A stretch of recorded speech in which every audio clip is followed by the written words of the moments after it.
Marcus Aurelius ruled the most powerful empire on earth. Historians call him the Philosopher King, the last of Rome's 5 good emperors, the man who wrote Meditations, a book still read as the gold standard of self-mastery. For nearly 2,000 years, that's the only story anyone told.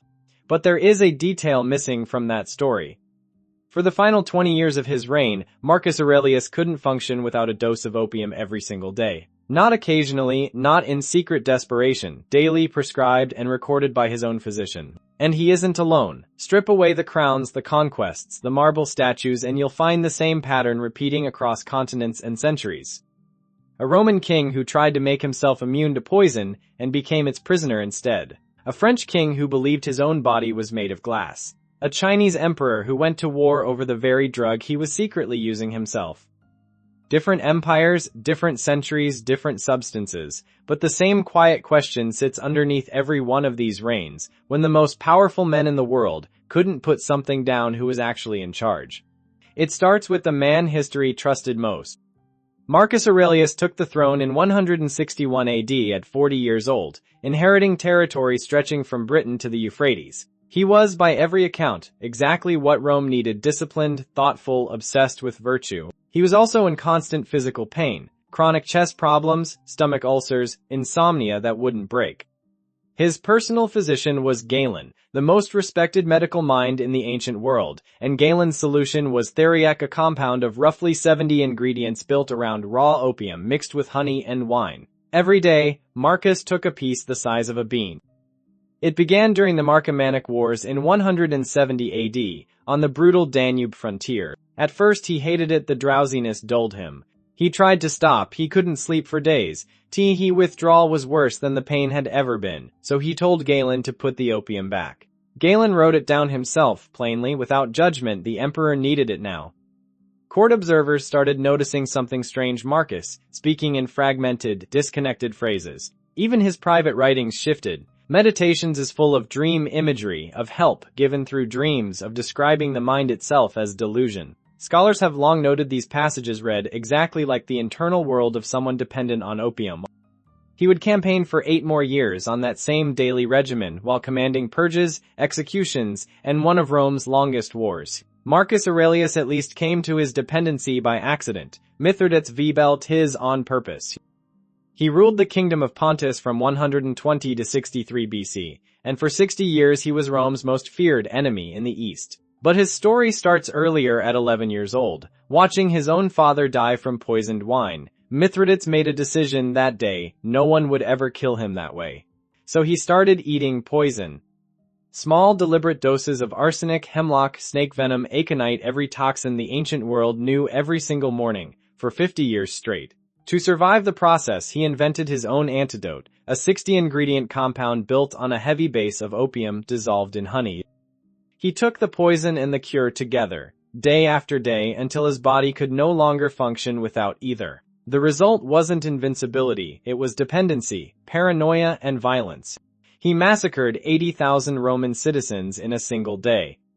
He executed disloyal relatives without hesitation: his own sister, his own son, several of his own wives, killed by his hand rather than let them.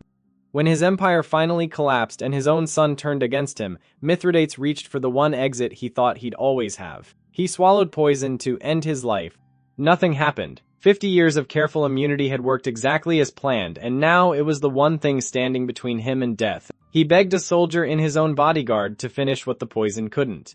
The man drew his sword and ran him through. The greatest poisoner in the ancient world died by steel, because nothing toxic on earth could touch him anymore.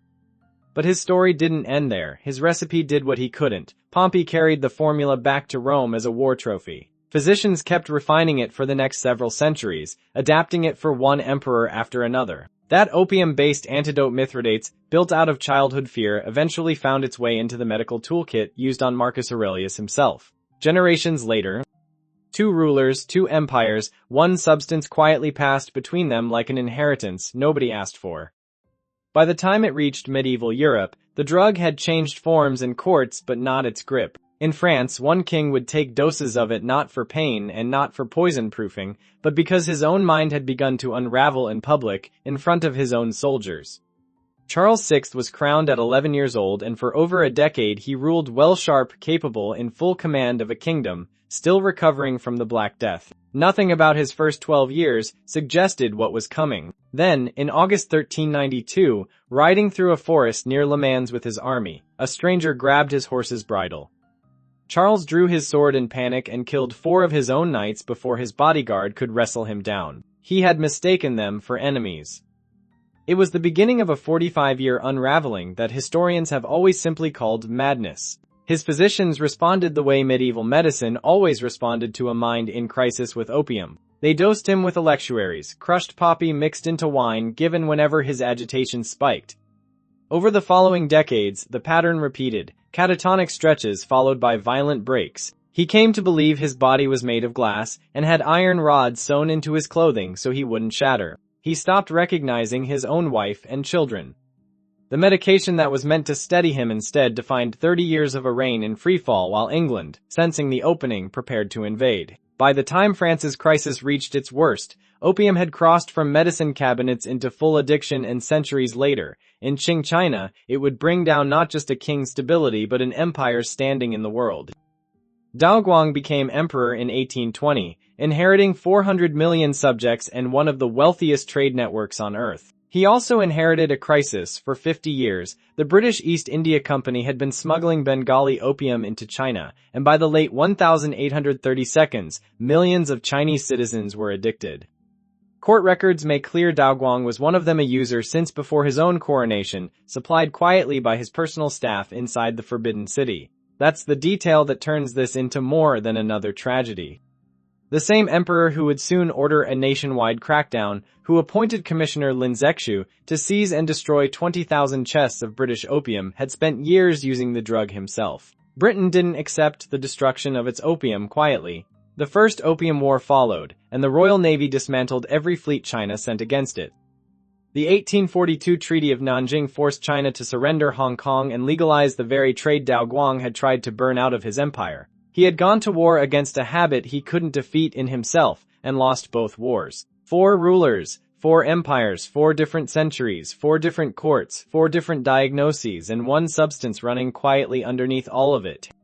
Marcus Aurelius wrote the most disciplined philosophy in Roman history on a daily dose he couldn't refuse. Mithridates built a 50-year fortress against poison and became its prisoner, instead a fortress that outlived him by 15 centuries in the hands of the very empire he fought. Charles VI lost control of his own mind, his own family, and eventually his own kingdom, medicated the entire time by the cure meant to save him. Daoguang went to war against a drug that had already gone to war against him first, and paid for it with Hong Kong and a century of humiliation. None of these men set out to be ruled by anything. Each one commanded armies, executed rivals, reshaped borders, and believed, like every ruler before and after them, that the crown made the decisions. It didn't, not really. Behind almost every one of these thrones sat something smaller, quieter, and far harder to defeat than any army. A compound in a cup, a bean-sized dose, a habit nobody could put down. Empires rise and empires fall, but across 2,000 years of history, one thing kept its throne through all of it. If this reframed how you see these rulers, hit subscribe. This channel digs up the history textbooks leave out. And let us know in the comments which ruler you want a full deep dive on next.